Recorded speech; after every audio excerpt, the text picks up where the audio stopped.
Disclaimer: the views and opinions expressed in Nerdy Talk do not represent those of Anime Herald. Due to strong language, listener discretion is advised. Now sit back and enjoy the show. Hey everyone, it's time for Nerdy Talk again. I'm Mike Frey. I'm joined by the Fallon folks. Anthony Simpson live from his mother's basement. Dorian Chadwick. Matt Brown, although I'm not sure I'm following. Can we be sure about that? I mean, I don't know what it means, so I could be doing it, but I'm just saying.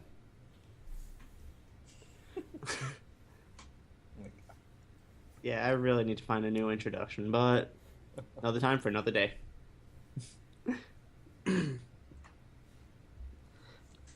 Anyway, I'd like to start off, since the current anime season's kind of winding down, barring some catastrophic failure in the last one or two episodes of a show, I think we can kind of solidify our picks and what we liked and didn't like for the season. So I guess I'd like to ask you guys, what would you say is, like, your top show this season?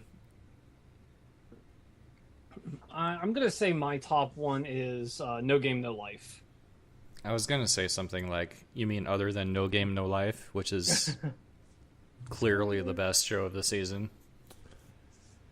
I mean, The World is Still Beautiful is good. I kind of had a little bit of a dip there for a few of the episodes, and I mean, it's an enjoyable show, but I wouldn't say it's not my favorite of the season. You actually dropped this, didn't you, Matt? I did. Did we want to talk about that now? Well, okay. I will.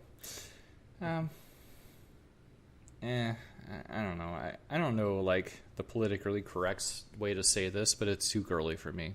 It follows, you know, I knew what I was getting into, well, at least after Anthony pointed out that it was based on a shoujo manga. And I just, you know, I thought, okay, you know, I've liked a few shoujo manga and shoujo shows, and I might like this, but it's just too much of it. All they do is talk about their feelings, and, you know, it's just like, oh, hey, you know, she's like all emotional and making it rain again, and okay, next episode. I don't know. I was bored. I was so bored the last couple, and I couldn't keep going. I'm done with that show. But yeah, I will agree that the whole use of the making it rain, that was fine to start with, and then it kind of quickly became kind of a crutch to fix all problem crutch. I just, like, really, I mean, it was good the first time. The second time wasn't so bad, but then it just kept going. Like, every episode, like, oh, we're gonna make it rain. We'll just, oh, there's a problem to be solved. I'll make it rain, and be like, well, you need to solve a problem other than using the rain. I mean, I'm still watching it, but, you know, it's not, like I said, it's not my favorite show. Well, two of the shows that I actually did, or two of the shows I was following, actually finished, and I'll just kind of give them brief mention here. Is the first one is Select Your Infected We Cross, which is it's a split course season, or a split course show. The second half's going to air in the fall. That wasn't too bad. It did some things I really liked, and had some things that I didn't really care for. Like, what I didn't care for was some. I'll just kind of give a quick kind of brief what this show's about. There's this game called We Cross, which is what's actually a real game that's going to be coming out soon, and people play it in the show. Well, some people, not mostly, all certain players that are female, they're called selectors, where they get these cards called L-Rigs that talk to them, and they have to battle to become this thing called the Eternal Girl. And that's fine and all, but after watching the whole first season, I have absolutely no clue how to play the game. I mean, they do show card battles, but it's just like, you know, the Elrics fight and some things happen, and that's about it. You know, I obviously have no idea how to. You know, you could just give me a deck and say, "Okay, Anthony, play the game." I'd be like, I don't know how.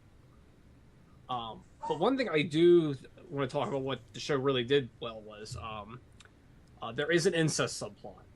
Okay, the one girl has the hots for her twin brother, and yes, they are blood related.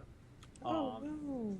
And they don't play it up for like, oh, I'm so lovey dovey with my brother. Oh, I want to bone him. Oh no, that they treat it very seriously, and they treat it as like, I love my brother. I want to be with him. I know this is. I don't care what others say, and how it's played serious is that other characters, like the side characters, they don't treat this as like, oh, good for you, you love your brother. It's just like, I hear she's going out with her brother, and like, isn't that disgusting? But they do play it up very seriously, and I actually did enjoy that part of the series. It is a pretty dark show in terms of tone, but I'm glad I watched it. I am looking forward to the second half. The other show, which I actually just finished up this morning, was Kenzen Robo Diamondollar, which I've probably mentioned before. This was just basically my fan service show of the season, and yeah, the artistry was kind of crap, but I had so much fun watching that show. It's very fan service heavy. It's like sort of an aim at people who are fans of super robot shows. But I'm not going to say it's one of those shows I'd recommend for everyone. If you just want, like, turn your brain off, etchy, just want to see things blow up, this'll fill your, this will be what you want to look for. But if it's not, you could look elsewhere. One other show I do want to talk about, one that I sort of enjoy it, but now I'm kind of becoming less enthralled with it, is Black Bullet.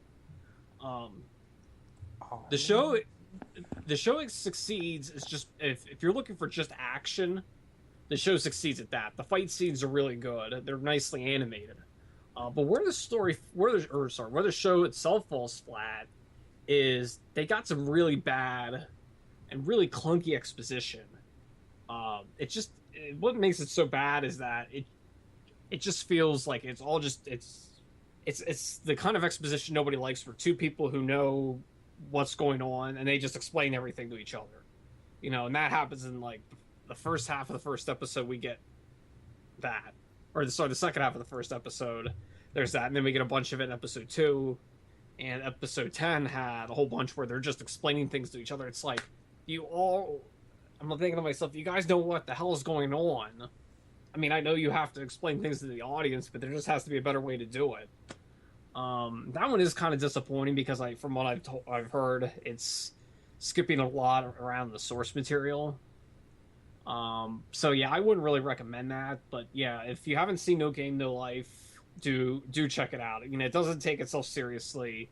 It's bright as hell in terms of the colors, and I just have a lot of fun watching it every week. And I know it's not over, but I just like to say, if they make more of it, I'm going to be so happy. I can definitely get on board with that one. Ditto. From the looks of things, there's still a lot more of a story to tell, too. Right, because I know it's based on a light novel series, if I'm not mistaken. Yes, it is. And Stick forever. So it's potentially still good next season. After that, it'll be crap. Well, if they make another season, I don't know how it's doing in the sales. That's a good question. I don't know. I don't know if the first volume is even out yet. Yeah, I'm not sure off the top of my head on that one, unfortunately. Yeah, I'm not real up on Japanese pre-order numbers. Yeah, if it's not out now, it should be fairly soon now. So what about you, Mike? What are your recommendations? This season, aside from No Game No Life, because that show is just wonderful, my picks have been Mushishi, just because, well, it's Mushishi. I think we've kind of driven that one into the ground with the fact that we say so many nice things about it week after week. Otherwise, I'd probably just say my surprise pick for the season was Love Live. I kind of went to this one just out of curiosity, and if I have to say, God damn it, Sunrise, you got me to care about a show about school idols. It's funny, it's charming, the music's good, the animation's fantastic. It's really just a cute, fun show that really does a great job of getting the viewer invested. Other than that, I know it's still running. It's still got another half core left. It's a 26 episode, but Kindaichi Case Files R. This is a show where I am honestly fiending for it every single Saturday, just because I love the approach to the whole detective show where they do these big, grandiose cases where it's not like Detective Conan where you have, one person dies. No. In this show, you have like 5, 6, 7 people dying, and it just keeps escalating bigger and bigger and bigger. It's really just so fantastic. Well, it's your remote island murder mystery style, right? Where the killer doesn't want to get caught, obviously, so they keep killing. Right. It's almost like kind of how Detective Conan's like a Sherlock Holmes kind of detective story. They're more like an Agatha Christie kind of detective story in that type of regard. Other than that, Kawaii Complex Guide to Manners and Hostile Behavior. Just because I'm a sucker for that kind of show. It basically feels like a spiritual update to the whole Meizan Ikoku formula, so that just kind of had me pulled right in. So, how about you, Matt? Actually, I wanted to ask a question about the Sunrise show. Is it like, I mean, their thing is obviously they've done different a few. They branched off a little bit, but their thing is largely mech. And what I'm wondering is if the show you mentioned about idols is really kind of if it really plays out like a mech show in disguise, or if it's really more like an idol show. I'm curious. It plays out more like a sports anime, if that makes sense. Basically, where you have that whole, well, you've seen Princess Nine, where you have that whole, like the whole group coming together, then kind of just building and building up to that big moment. Sure. So it plays out a lot like a sports anime. So what's the conflict? There's some kind of competition going on? Right. The whole thing is, the first season actually starts off with the main character finding out that the school's going to be shut down due to low attendance. So unless they can get like a spike in enrollees, the school's going to be gone by the time that they graduate. So to keep it from happening, they start up a school idol group. First it's just 3, then it just slowly starts to build until they have 9 members from all 3 grades, which are called Muse. Once they're all together, they realize that there's this giant like school idol type of competition called the Love Live, where the top representatives go to compete and kind of prove their best to the nation of Japan. And the whole focus begins to shift towards getting to the Love Live. Season 2, after some things in Season 1, it's like the middle of the sophomore year. They managed to get enough people to start going to the school. They're attracting new students, and Muse is one of the top idol groups in the country. So the whole point is that another Love Live was called, and they have to compete to get into that. So the first 9 or 10 episodes or so are preparing for the preliminaries, getting these initial performances out of the way, and dealing with a rival group from a nearby school called Arise, which are better funded. It's the typical rich team versus rich privileged team versus the spunky underdog story. And from there, they have to kind of get ready for the showdown with Arise, and at the same time go through the what ifs of what they're going to do if they get past the preliminaries into the finals, and if they actually can get up there before the seniors. The oldest members of the group are Kaputski. Wow. Again, thank you, Sunrise. You actually got me invested in a show about school idols. Do they actually sing? Unlike K-On? Yeah, there are actually a good number of musical numbers. Usually, I think Season 1 had 3 or 4, and Season 2 has had just as many. They're usually 3 4-minute songs with actually very good choreography. Very well done. First season was a little janky because you could kind of see the CGI program that they were using for it, but you can kind of see past the illusion. But they really improved that for Season 2. It's kind of funny. Only in Japan can CG be cheaper. I know, it's ironic. All right, I didn't go yet, did I? So, No Game, No Life. It's fantastic. I love it. I'm actually 2 episodes behind because I'm a freaking slacker. How dare you? But I do not expect it to let me down. pretty much ever. I do expect it to end. But hopefully, next season, it'll do its thing. It'll end. I don't count on it, but eventually it'll be bad. So, end of next season.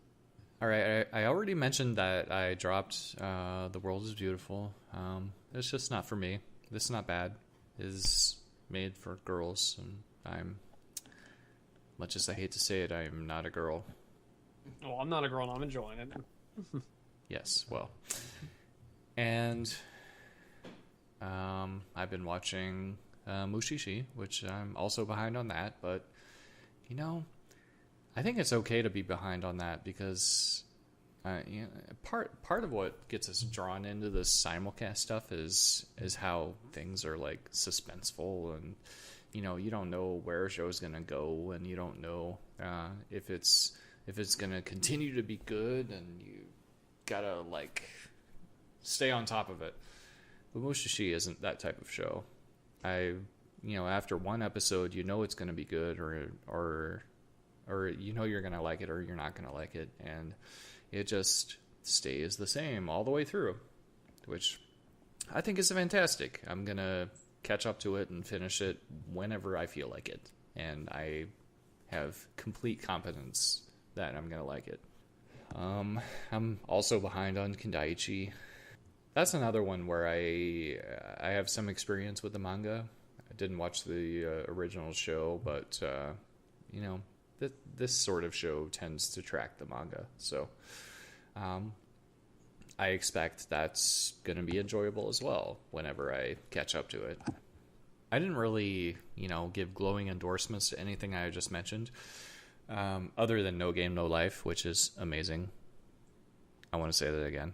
I don't know about amazing, but I really like it.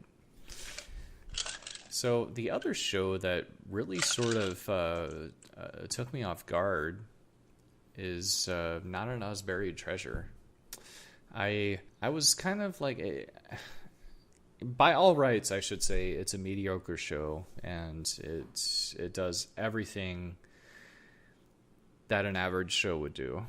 It has its tropes. It has its sort of formulaic presentation, and it just does the same thing every episode. But in a show like this, I think it tends to come down to it comes down to the dialogue and characterization, and whether you enjoy both of those things. And I really do. I find myself loving every episode of this show, and it's really for no other reason than I like the characters and they say interesting things. Definitely. And how about you, Dorian? Well, I have a complicated case. You see, I haven't finished anything. I'm in the process of 3 shows: Captain Earth, Black Bullet, and of course, the acclaimed No Game, No Life. I think you mean Captain Ass. Come on. Come on. Come on. Yeah, don't make me sing the Captain Planet theme song again. Isn't the robot called an ass driver or something like that? No. Or no, it's the thing he uses to get into the robot. That's right. God. No, but like I said, I'm like partially through all those, like episode 5, 6, or 7 on every one of those shows. But I got to say, my favorite out of those so far is No Game, No Life. But the one thing I will say about it, it's what many folks I think believed Yu-Gi-Oh, not the card game, but the Yu-Gi-Oh before the card game, when he was just playing different types of games. What they thought that Yu-Gi-Oh was going to be like before they introduced dual monsters. And while it's at certain points the fan service things can seem a little bit annoying or take you out of the experience, I've found that it's not as bad as I thought it was going to be, and I'm actually laughing at some of it, actually. So to No Games, No Life credit, I'll give it that. It's not making fan service unbearable so far yet, but we'll see. All right, so it sounds like the big winner this season is from the Anime Herald staff is No Game No Life. Awesome. Yay. It's like, yay, Madhouse is still relevant. Somewhat. All right. Before we move on, I'd like to take one moment to kind of say I've been also watching a show for a review recently. I know Anthony's seen some of it. It's called Data Live, and I kind of have to get this off my chest. Data Live is a steaming pile of shit. I mean, it's like a banana split that's been smeared in feces. There are some really good, really sweet parts, like the relationship between Shido and Toka is really cute. The action scenes are good, but everything else, you have to slop through everything else. It's like, even though there are those really good, really sweet parts to it, you're still getting a mouthful of shit every time you take a bite. That's a really shitty banana, then. It really is. The banana is splitting the shit. Exactly. But I mean, I just finished up one of the episodes I watched for this. 15 minutes of the show was devoted to watching a girl eat food. That's it. That must have been a hell of a good food if they had to spend 15 minutes eating it. That's what she was doing with the food. No, she was just eating it. It was 3 minutes. Here we go. Here's my notes. Were there Yes, I take notes on each when I do my reviews. were there sounds? Nom, nom, nom, nom, nom, nom. There were some, yes. Here we go. We had.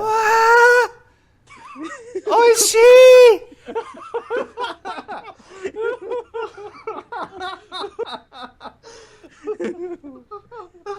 There we go. We had bread, wieners, sushi roll. Yeah, you can see we're going here. Crepes, pizza, pasta. It wasn't even a show. It was just people fucking eating stuff. It was like that. It was like something you'd see on 4chan. She just wanted noodles in her mouth. Obviously, she must have been very hungry if she's eating those types of foods. With chopsticks. Obviously, but it's like she just eats and eat, and that was the whole episode pretty much. Well, no, they eat and then they get tickets to a love hotel, and yeah, I got to burn it somehow. And they eat some more. Yeah. So yeah, I mean, if you see the show, run the hell away. Please do yourself a favor. Save your sanity. Run away. Save your sanity. Oh, okay. So, all right, Mike. Here's the question: Is this the worst so far? Did you see worse than Wonder Momo and Super Sonico? Yes, it is. Oh God. Yeah. Super Sonico's problem was it didn't have a plot and the characters were just bad. Wonder Momo was just. It was a video game show. It was like watching like Voltage Fighter Gao Kaiser or Hyperspeed Grandal. I mean, it was lazy. It was poorly written. It was just bad. This one, it's not just bad. It's fucking creepy. Like It's literally Moe the just... show. What's that? It's literally Moe the show. Sounds like. How the show got 2 seasons, I don't know. How it got 2 seasons in a movie, I don't know. Oh, I think you do. Oh, yes, I do. Oh, you do. Oh, yes, I do. I'm just... I'm trying to think that people are a little better than that, but anyway. It's because people like you watch it. Like, you have to watch it. You're like the Mystery Science Theater of anime. You must watch it and then rag on it. That's what I mean... The difference with Mystery Science Theater is that everybody acknowledges that these movies are terrible. Oh, yeah, I can guarantee we're going to get at least one complaint for the commentary here, but... Yeah. Oh, just to kind of get a quick insight here. For those who haven't checked out, check out my 2 articles this week that just went up live on the site. My review for the first part of Excel World and my teardown for Attack on Titan. Collector's Edition Part 1. Definitely check them out. The teardown was fantastic. And yeah, I had to get that in there. No worries. You had to break up the badness. You had to do something. Hey, I gotta get in some shameless self-promotion here. Damn right you do. Yes, it was over Data Live. It's not so No, much I always- not so much a teardown, but a wall breach. Oh, I see what you did there. Okay. He broke that wall down like the Colossal Titan. I only did see the first episode of Data Live. I didn't get the appeal of it, so I mean, if you're like a fan of the show, I mean, great for you. I mean, it just wasn't for me. I just seen pictures.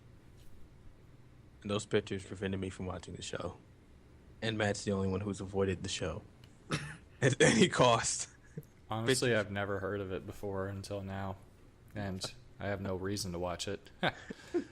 Laziness wins again. Yes, it does. Laziness FTW. I'm honestly afraid of the people who seek these shows out, but not really, because, I don't think they could take me. Well, I'm not. I mean, like I said, I didn't care for the show. I mean, if you like it, hey, if that's your thing, that's your thing. I'm afraid of being associated to them by law enforcement. But not really. All right, moving on tonight. A few days ago, the English trailer for the upcoming Doraemon English adaptation dropped. This is the dub trailer with the, and it appears that we are finally getting some information on how it's going to be handled and who's going to be in it.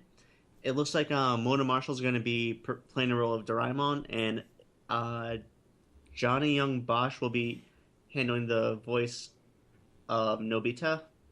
And it looks like it's going to be airing on Disney XD on July 7th. I figure I'd get your opinions since, well, it's coming soon. This is an influential show, and it's the first time it's available in English and anime form. I guess I'll go first. The trailer actually sounded pretty decent. I'm probably not going to watch the show, but it didn't sound terrible. At least from what I've heard so far. I know there's some concerns over the edits. Like, I can understand the yen to dollars, because little kids aren't going to understand that.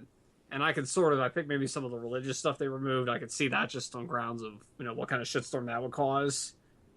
The whole first aid kits to pizza box is fucking ludicrous. I mean, that's just ridiculous as it is, but I'm not even sure the edit on that one, but I'm not the one making the calls here. But yeah, it did sound pretty good.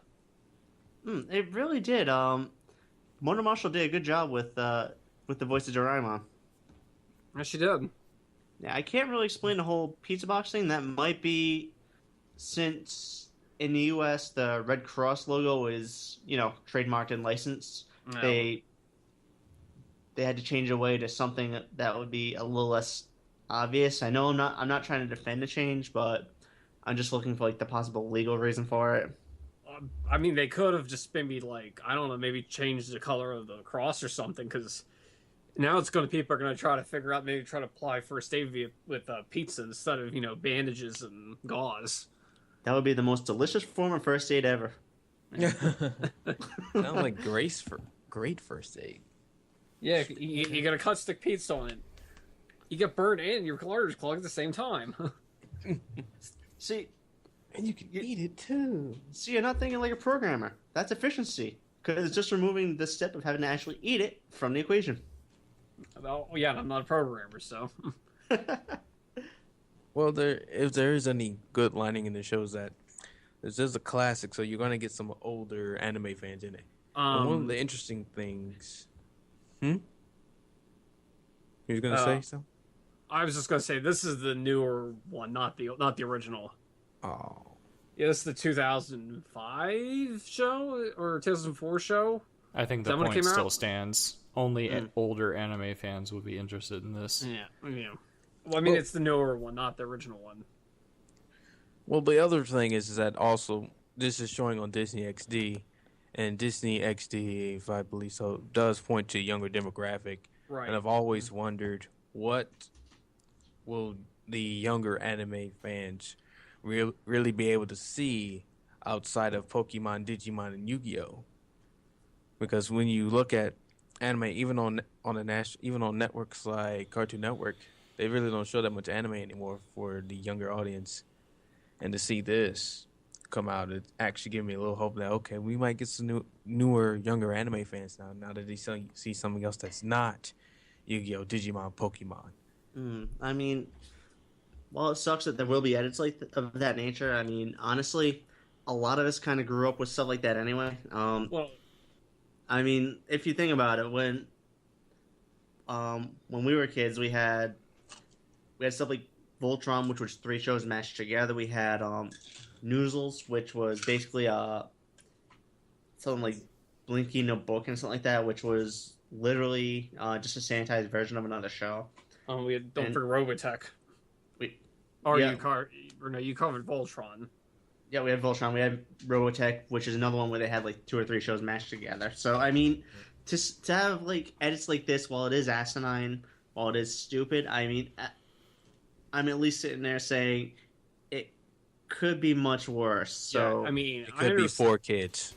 Man. Oh yeah, Like, I understand some of the changes again because it's like again, little children are not unless they've gone online, they're not gonna know what yen is. They're not gonna be able to read, and I can see this like changing some of the Japanese text in English. Again, I could sort of see that again because again they're little kids probably haven't read hiragana or kanji or any of that. exactly. And again, the first aid thing, the first aid kits, the pizza boxes. Okay, that's ludicrous. But I mean, like I said, I hope it does. I hope it does do well for them. Yeah, likewise, because this could be one of those shows that's just like at least a valuable gateway for the younger set. I mean, even if not necessarily gets them interested in anime, at least maybe at least interested in learning about some other cultures. If they they watch it and say, anime's not for me, but hey, I want to learn about Japan, and then they start and they learn about learn another culture of another country, which is always good to do. That also could be a net positive. Even if it's somebody who doesn't become an anime fan, there's always something they can get out of it if they learn. And maybe some of them might go, hey, I want to watch more stuff like this. I'm gonna watch anime some more, or I'm interested in learning more about it. Exactly. I mean, so there might be some net positives, but like I said, I hope it does well for Disney XD. I mean, I'm not gonna watch it myself. I don't really watch TV too much anymore, but I hope it does well for them. Yeah, likewise. I mean, I do hope it does well because honestly, Doraemon's a charming property. It's something that really can appeal to that like all ages type of group, primarily the younger set. But it's something where it's just like an icon of Japan for a reason. It's a strong show with great characters. Right. It sounds like some of these standards and practices doesn't agree, and they have to cut it. What's getting cut? Well, some things are being changed over, but again, as I said, some of it I think is probably for the best. Like yen are now they changed them. Yen versus dollars. Nobody gives a shit about that. But they changed it. They digitally painted it over, so it actually looks like dollars. It's not like the show Comic Party where when they dubbed it, they Americanized it, where somebody's clearly holding 100 yen piece, and they're saying, "Oh, here you go. Here's it's like it's like $5." It's like, no, that's not right. Yeah, That's a yen. It's a lie. The yen's a lie. yeah. On top of that, you had stuff it really like is, but some name changes, which are obvious. Like that's Ryo-Ohki became Yummy Buns. That's again understandable. Nobita became Nobi. Jian became Big G. I mean, a lot of it really was renaming for accessibility and some minor changes for standards and practices mostly. Also, because Disney, it's no longer Japan; it's set in America. America. Oh, yeah. But where else would it be set? Of course, in Japan, And never some mind. shows put it in the country. What the fuck is Japan? Japan is a lie. Oh, you mean not America? it's like Welcome to Japan or America. I don't know. It's kind of vague. It's just kind of funny because if you look in the back, the house is distinctly Japanese in their style. This actually seems more like a Disney property, really, or it matches them more closely than something like Naruto Shippuden and even Beyblades to a certain extent. Definitely, this really seems more. It would mesh better with the company's DNA than some of the stuff they put on the network in the past. Or have tried to. Yeah, I have tried to. Yeah, I do agree. This does fit Disney more than some of the other, some other anime titles that are aimed at children. Absolutely. And again, like I said, I hope it does well for him. Like I said, I'm not going to watch it, but I wish him the best. Likewise. All right, Listen, even if it doesn't create more anime fans, even if it's just people interested in learning about other cultures, that's still a net positive. Oh, definitely. All right, and any other comments or no? All right, so I guess we can move on. Earlier this week, A&N reported that AIC will be making a series of shorts based on the Tenchi Muyo series. They are actually sponsored by the city of Takahashi in Okayama Prefecture in hopes that fans will go on a quote-unquote pilgrimage to the setting of the anime. They're going to be 55-minute shorts starting in October. So this is AIC is going to be using this partly as promotional video, partly as a 20th anniversary celebration for the franchise. And before we get going, for the record, I feel very, very old. I remember watching this in fan subs. I remember watching when it aired on Tsunami. Filthy pirate. Yes, I was. Except back then, fan subs were on these things called videotapes. Yeah, my mom. You filthy pirate. I was watching something today. My mom asked me, she's like, "Are you watching tapes?" I'm like, "Tapes don't exist anymore." What's a tape? That's what a kid would say. Yeah, that's probably what my nephews would say. What the heck is VHS and a cassette tape? Just wait. No, I do remember watching Tenchi Muyo though, when it aired on Tsunami, and that was my first introduction to it. Well, for one, it's in short. I'm not going to watch it because I really don't like short anime series. I've only liked one. That's Italia, and that's the only one that I seem to like. Other ones I just can't get into. Yeah, personally, I'm gonna take it. I'm gonna take a gander at it, but given that they've kind of told the whole story as it is, choice over if you count Tenchi Universe. Yeah. And Tenchi in Tokyo, you can give it 3 times. Yeah, which I will interrupt and say I don't think Tenchi Tokyo is that bad. No, it wasn't bad. It wasn't the best of the bunch, but it was definitely no Tenchi Muyo or Tenchi Universe, but it wasn't bad. Not that bad is telling. Well, hey, now we have a map now back on the Funimation releases of how all the series interconnect. Sweet. Awesome. At least in terms of what show, like when you what's the word I'm gonna say, like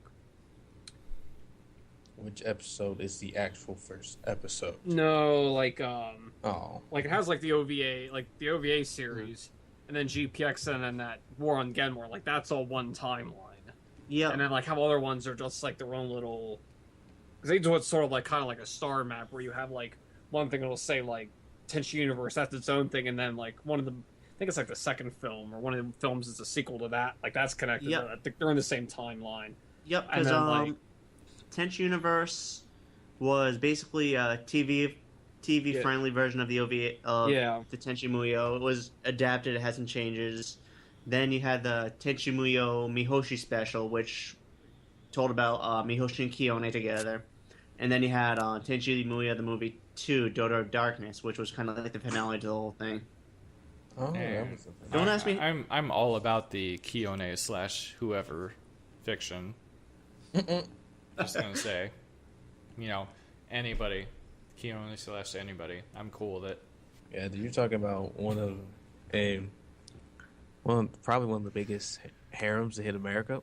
One of them, not the, but yeah, I remember getting introduced on Toonami. It was definitely different on Toonami. You can say that much compared to what Toonami was showing. Yeah, because Toonami was primarily, at least it still is, shonen fighting anime, or not even necessarily that, shows that are more action heavy oriented. And let's say, not to say Tenchi Muyo doesn't have action, and at least action scenes and fight scenes it does. That was different from DBZ, Gundam, can't think of some other stuff now.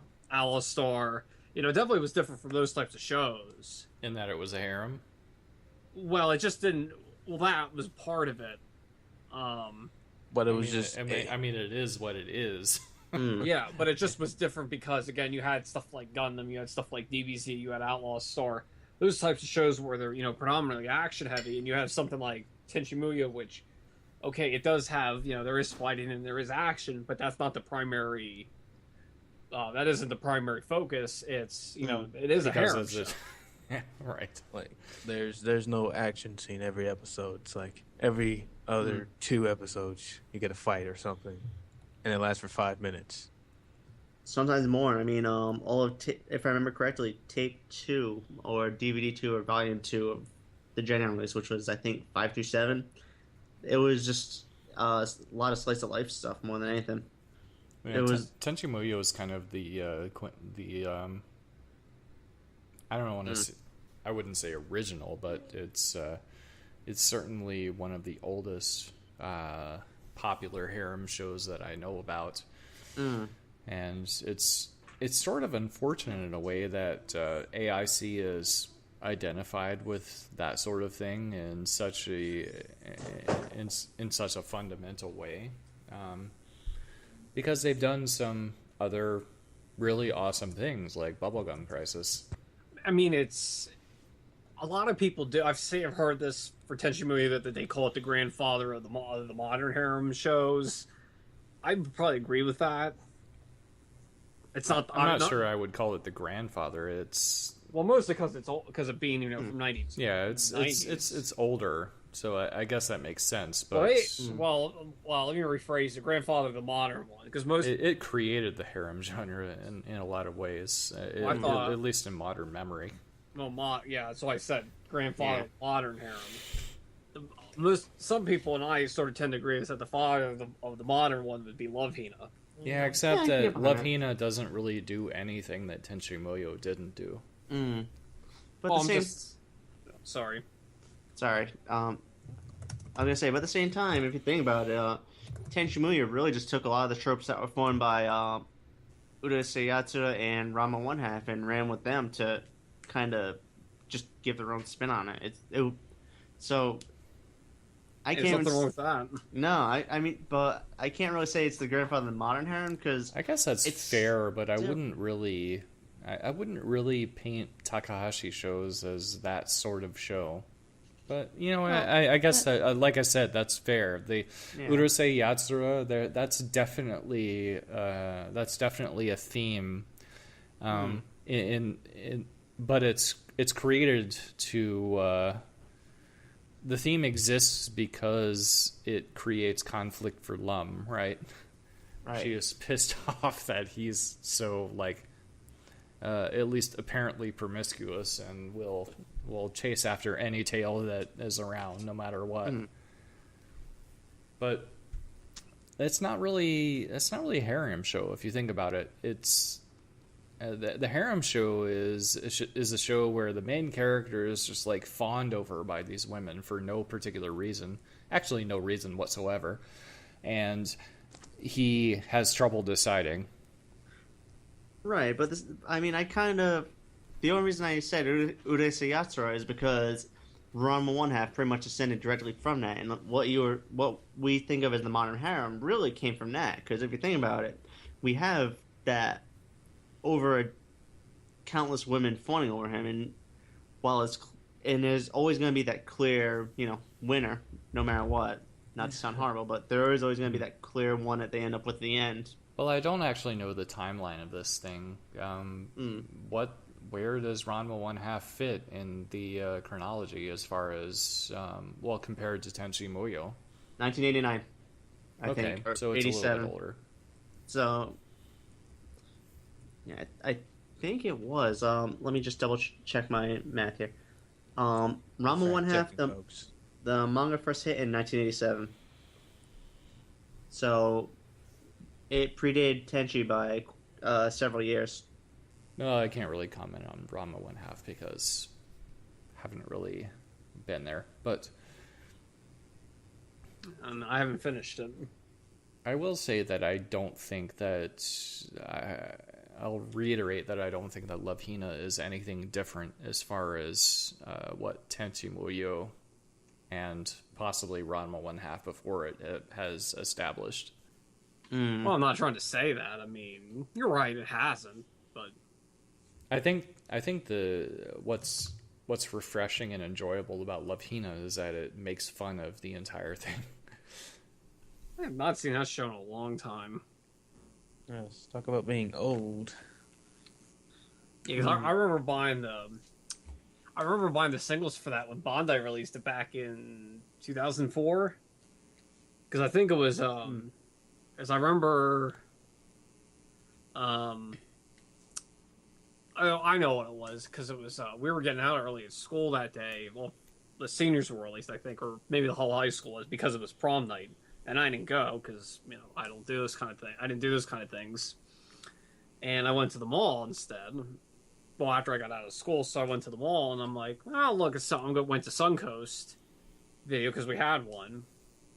And because at this time, the only real anime DVDs I bought was Gundam stuff, so I had just saw this. I'm like, I'll give it a shot. I'll try it out, and I think I ended up buying the rest of the singles. And then right after I graduated high school, I ended up buying all the manga volumes that Tokyo Pop put out. I still possess them to this day. I probably have those somewhere too. I think we all do. Well, I actually have it in a box. I actually have it in a box here in the basement. I love Love Hina. Just absolutely love it. I definitely should point that out. Yeah, that manga is so good. But I think It really is. I think just the fact that he makes fun of the genre is enough proof that it was well established by the time he even started writing that. Well, he had another series he wrote before that, which wasn't as good. Yeah, it was I Love You, wasn't it? Yeah, because I have that. yeah, that I remember getting. Yeah, When I was got younger, all the the... first couple There's a times. reason why that wasn't why that didn't get much attention. To be Yeah, to be it's not fair, very- to be fair, since then he really hasn't mastered either. Even his next most successful, Negima, never came close to the heights of Love Hina. Well, I mean, Akamatsu is definitely a fixture. He sort of kind of coined the term moe. Mm. Well, we'll probably talk about him in our next segment. Yes, we will. Well, Negima started out as a harem, and then it switched, much to my chagrin, switched into shonen action anime, or shonen fighting manga. And it really made us. Because the alternative was just too creepy. We'll talk about that in the next segment. Next segment. The problem is that the switch was incredibly jarring. I kind of have to admit that, like, even if it was creepy, going to Creepy Town, the switch was not handleable, and it just became this jarring, like, stop point.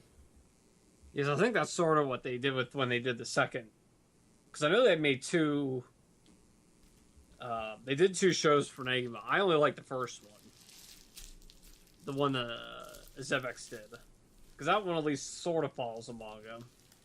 And then the second one by Shaft, which... They had the characters, but then they, I think, tried to make it more action-y, and I just didn't even, like... I got a couple episodes in, and I'm just like, no more. I'm not watching any more of this. Yeah, Zebek is the Production IG subsidiary, and they actually did the first Love. They did the Love Hina stuff too. Yeah, so they also did Fafner and plenty of favorite fan service shows. Mm. Of course they did. Oh, if you haven't seen Fafner, do check it out. It's pretty good. Fafner is good. If you could just get past the character designs, which are kind of dated by today's standards, but... Because it was from the same guy who did the character designs for Gundam Seed. Mm. Though his, I think, characters all tend to look the same. Yeah, I mean, more shows, even like what Majestic Prince, they sort of still look the same. They still look the same as like they did in Gundam Seed. It's like, well, if anything, he's consistent. Yeah, I remember that being a joke when Infinite Revised came out, because I'm not sure if you guys have seen it. It was basically it's basically Lord of the Flies in space. It's very good, but it had the same character designer, and you could tell it's like so jarring for the show.